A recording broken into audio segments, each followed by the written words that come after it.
Assalamualaikum warahmatullahi wabarakatuh. Berjumpa lagi.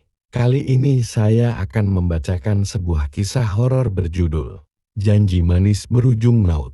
Jangan lupa untuk subscribe dan nyalakan lonceng agar dapat terus menyimak kisah horor mencekam terbaru dari kami. Selamat mendengarkan. Mimpi dan Jalan Pintas. Malam itu langit di desa Ngerajak tampak kelam, tertutup mendung pekat. Di sebuah rumah kecil di pinggir desa, seorang pemuda bernama Arga, 25 tahun, termenung di depan layar laptopnya yang sudah lama mati. Bisnis online-nya gagal, tabungan ludes, utang menumpuk, orang tuanya pun sudah menyerah membantu. Sampai kapan hidupku begini? Gumamnya frustrasi. Di seberang layar, teman lamanya, Bayu, menelpon lewat video call. Kalau kamu emang mau cepet sukses, aku punya info. Tapi jalannya bukan jalan biasa. Arga mengernyit. Maksudmu gimana? Bayu menatap serius.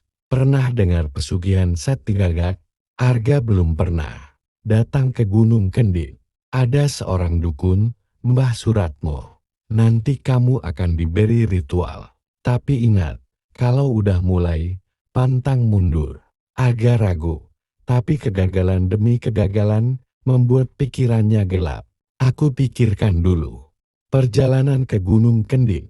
3 hari kemudian, Arga nekat. Malam Jumat Kliwon, ia naik motor menuju Gunung Kendit di luar kota. Perjalanan terasa berat, jalan berkabut. Beberapa kali ia merasa bayangan hitam melintas di pinggir jalan. Tiba di lereng gunung, seorang lelaki renta berjubah abu-abu menyambutnya. Mbah Suratmo, kamu sudah siap? Jangan mundur kalau sudah masuk jalannya. Dengan berat hati, Arga mengangguk. Ritual malam terlarang. Di sebuah pendopo bambu tua, Mbah Suratmo menyiapkan sesajen, kemenyan, bunga 7 rupa, dan seekor gagak hitam di sangkar besi. Gagak ini akan kamu makan, tapi bukan sekadar dimakan. Kamu harus berjanji melayani yang berkuasa dalam ritual ini. Tanpa benar-benar mengerti, Arga mengangguk. Perutnya mual saat Mbah Suratmo memotong gagak itu. Meraciknya menjadi sate yang dibakar di bara api. Dengan tangan gemetar, Arga memakan sate gagak itu. Rasanya pahit, amis, dan panas seperti bara di tenggorokan. Saat suapan terakhir, dunia mendadak berputar. Dalam kegelapan matanya, ia melihat sosok tinggi hitam berbulu, matanya merah menyala. Darahmu, hidupmu, sudah menjadi milikku. Arga pingsan. Kesuksesan yang datang cepat. Sejak malam itu, hidup Arga berubah. Bisnis online-nya melejit. Video promonya viral. Uang mengalir deras. Ia membeli mobil baru. Rumah megah di kota. Semua orang iri dan kagum. Setiap malam Jumat Kliwon, Arga bermimpi dikejar gagak raksasa bersayap api. Suara sayap mengepak keras terdengar di atap rumah. Anjing peliharaannya melolong setiap malam. Di cermin, kadang ia melihat bayangannya berubah. Matanya merah seperti sosok di mimpi. Tuntutan yang makin mengerikan. Di tahun kedua, Mbah Suratmo mendatanginya. Waktumu habis. Saatnya memberi bekal. Arga bingung. Bekal apa? Mbah Suratmo tersenyum seram. Tumbal, semua ada harganya. Malam itu, Arga didatangi lagi dalam mimpi. Sosok hitam berbisik.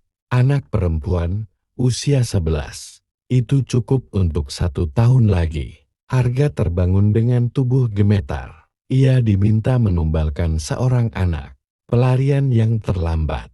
Nurani Arga berontak. Ia menolak. Namun sejak menolak, hidupnya kembali berubah. Usaha bangkrut mendadak. Klin pergi. Mobilnya terbakar misterius. Tubuhnya mulai kurus, wajahnya pucat. Setiap malam, puluhan gagak hitam mengitari rumahnya. Suara pekikan di telinga tak kunjung hilang. Ia memutuskan kabur keluar kota. Namun kemanapun ia pergi, bayangan Gagak selalu mengikuti. Di penginapan, ia berkonsultasi dengan seorang kiai. Kiai itu menggeleng pelan. "Nak, pesugihan Sati Gagak itu tidak mudah diputus. Sudah ada ikatan jiwa. Jika kamu tidak memberi tumbal, dirimu sendiri yang akan dimakan." Arga menangis. Ia tidak ingin mencelakai siapapun. Namun ia tahu, waktunya makin sempit. Akhir yang mengerikan. Malam Jumat Kliwon berikutnya, Arga kembali ke rumah. Ia pasrah. Ia hanya ingin melawan apa yang datang. Ia membaca doa sepanjang malam. Namun tepat pukul 3 dini hari, pintu rumah terbuka sendiri. Puluhan gagak hitam beterbangan masuk, menutupi langit-langit rumah. Di tengah mereka, sosok hitam besar muncul, makhluk yang selama ini menghantuinya. "Waktumu habis. Kamu belum memberi tumbal. Kini giliranmu." Jeritan Arga menggema. Tubuhnya melayang ke udara, diselimuti ribuan bulu gagak. Pagi harinya, polisi menemukan rumah kosong.